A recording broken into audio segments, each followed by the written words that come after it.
저는 평범한 40대 후반의 남자입니다. 22살, 21살에 두 딸을 두고 있어요. 부인도 옆에 잘 있고요. 저는 건설 현장에서 일을 합니다.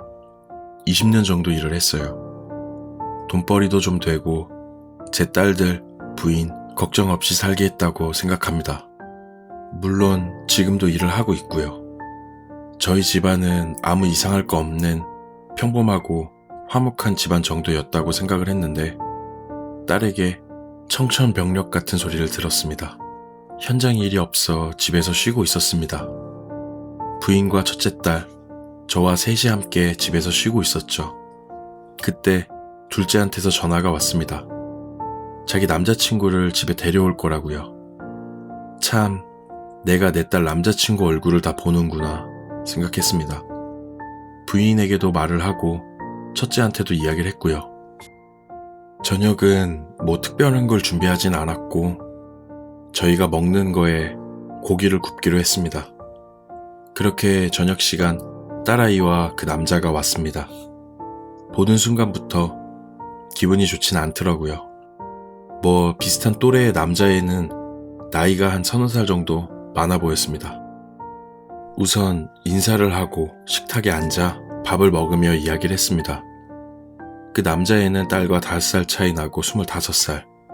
군대는 다녀왔냐, 뭐는 했냐 이런 질문을 했습니다. 뭐 결혼할 것도 아니고 그냥 서로 이쁘게 만나고 이쁘게 헤어지면 되겠지 정도 생각을 했고 여기서 이야기하는 게 기분 나쁘게 느끼지 않게는 해주고 싶었습니다. 근데 딸이 그 말을 꺼냈습니다. 남자친구의 아이가 생겼다고, 둘이 결혼하겠다고. 나머지 세 식구는 모두 얼어붙었어요. 남자애는 아무 말도 안 하고 진짜 멍했습니다. 그리고는 부인이 둘째 남자친구에게 일단 집에 가라고 했습니다. 남자애가 자리에 일어나 집에 가는데 둘째도 따라 나가려는 거 첫째가 붙잡아 자리에 앉혔습니다. 그렇게 남자애는 집에 가고 저희끼리 남아 있었어요. 부인이 말하려는 거 하지 말라고 이야기를 하고 제가 뭐 어떻게 하겠다고? 라고 입을 뗐습니다. 둘째는 학교를 휴학하고 애가 태어나면 어느 정도 앞가림을 할 때까지만 키우고 다시 학교를 다니면서 그렇게 살 거라고, 학교도 졸업할 거고 취직도 할 거고 라고 이야기를 했어요. 부인이 옆에서 학교는 무슨 학교고 취직이냐고, 애 키우는 게 무슨 동물 키우는 건 줄 아냐고 정신 차리라고 이야기를 했고 제가 다시 물었습니다. 돈은 있냐고. 딸은 아빠가 좀 도와달라고 했어요. 자기가 결혼하고 학교 졸업하고 나서부터는 도움 안 받고 취직해서 지 남편이랑 일하면서 갚겠다고 이야기를 하는데 그때 부인이 무슨 남편이냐고, 네가 남편이 어딨냐고 화를 냈습니다. 그때 첫째는 네가 갚긴 뭘 갚아, 알바도 해본 적 없는 년이 라고 했고 둘째는 그 사람들 말을 듣지도 않고 저만 쳐다보고 있었습니다. 저는 이야기했습니다. 나는 너희 둘을 키우려고 죽어라 일하면서 번 거지 네 자식 키우려고 돈 번 게 아니라고. 결혼 안 하고 수술하겠다고 하면 병원비랑 학교 졸업하고 취직하고 시집 갈 때까지 내가 책임지겠다라고 했더니 둘째는 버럭 화를 내며 어떻게 자기 배에 지금 아빠 엄마 손자가 있는데 그런 식으로 이야기를 하냐면서 수술이 뭐냐고 짜증을 내더니 집 안으로 들어가 버렸습니다. 첫째도 부인도 아무 말도 안 하고 조용하고 있었습니다. 저도 멍했고요. 첫째도 자리에 일어나면서 아빠 절대 돈 주지 마. 집 나가라고 해 그냥.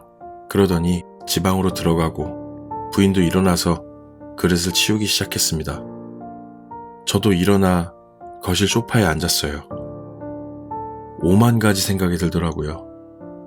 너무 갑작스러운 딸의 임신 소식에 당황스럽고 우리 둘째는 얼마나 당황했을까 걱정도 되고 얼마나 무서웠을까라는 생각이 많이 듭니다.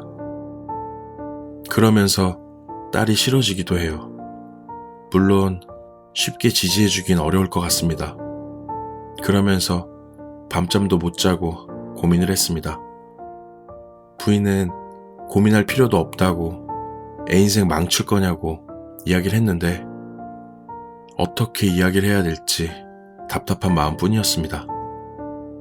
다음날 점심쯤 저는 부인에게 일단 그쪽 부모를 만나서 이야기하자라고 말한 뒤에 둘째에게 전화해 남자친구 부모님에게 뵙자고 전해드리라고 했습니다.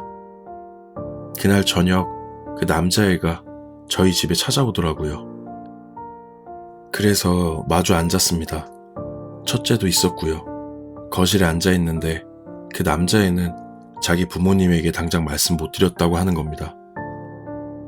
그때 제가 그럼 부모님한테 말씀드리고 만나기 전까진 둘째랑도 만나지 말고 찾아오지도 말아달라고 이야기를 했습니다.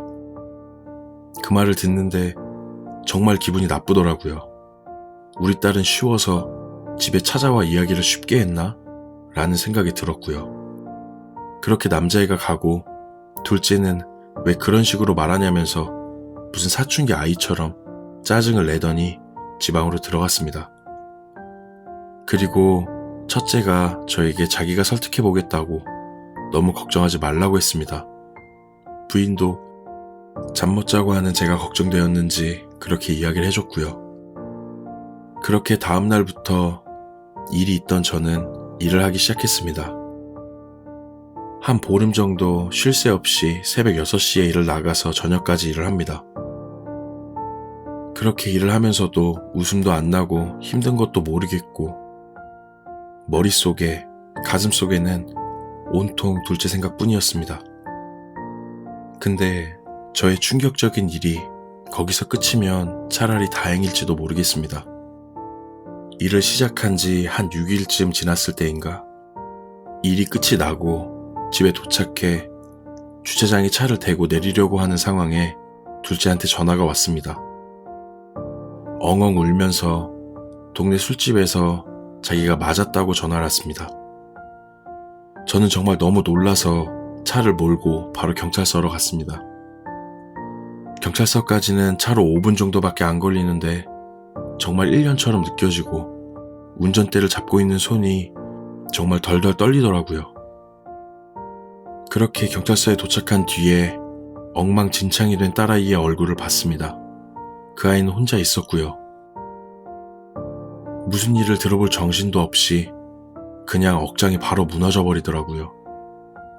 술집 앞에서 여자 둘한테 폭행을 당했다고 했습니다.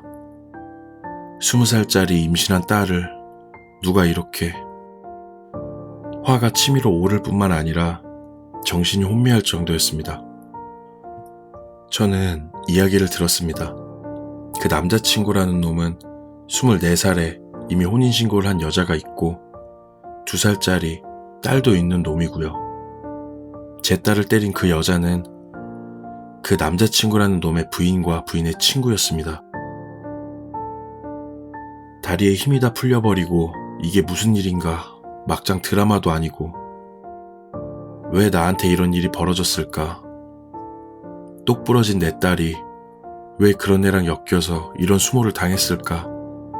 정말 많은 생각을 했습니다. 우선 딸아이를 집에 데려왔고 딸아이는 비밀로 해달라고 사정했지만 말도 안 되는 소리였죠. 저녁 8시 넘어 부인을 불러 이야기를 했습니다. 부인은 막 울더라고요. 20살짜리 애가 25살짜리 유부남을 만나서 임신을 하고 그 유부남 부인에게 길거리에서 맞고 경찰서까지 갔다 와는 이야기. 드라마 같은 이야기죠. 저는 20대에 사업을 크게 실패하고 난 뒤에 20대 후반에 지금의 부인을 만났습니다. 결혼식도 없이 혼인신고를 했었습니다. 돈도 무엇도 없었고요. 30살이 되고 나서 건설 현장 아무데나 나가며 막노동을 뛰었습니다. 그리고는 부인은 임신을 했었는데 뭐 먹는 걸 잘 먹었나, 내가 잘 챙겨주기를 했나. 부인은 우리 첫 아이를 유산했습니다. 그리고 부인은 몇 년간 우울증에 시달렸죠. 정말 힘들었습니다. 나 같은 놈 만나 고생만 하던 부인 생각에 저는 죽자사자 일만 하며 살았습니다. 그리고 저 나이 32에 첫째를 임신하고 출산한 후에 얼마 안 되어 둘째를 임신했습니다. 저도 기술을 배워 현장에 나가고 돈도 많이 벌게 되고 하면서 두 딸을 정말 금이야 오기야 키웠습니다. 하고 싶은 거 하고 먹고 싶은 거 남부럽지 않게 키우려고 정말 노력했는데 왜 하필 나한테 이런 일이 생긴 걸까? 그리고 나서는 그 남자애한테 전화해 다신 내 딸한테 연락하지 말라고 가만히 있지 않겠다고 으름장을 놓았습니다. 그리고 나서는 딸아이는 며칠 집 밖으로 안 나갔습니다. 저도 일을 나가지 않았고요. 물론 그 남자애도 찾아오는 일은 없었습니다. 그런데도 며칠 뒤에 모르는 번호로 저한테 전화가 오더라고요. 전화가 와서는 둘째 이름을 이야기하며 아버지 되시냐고 물어보더라고요.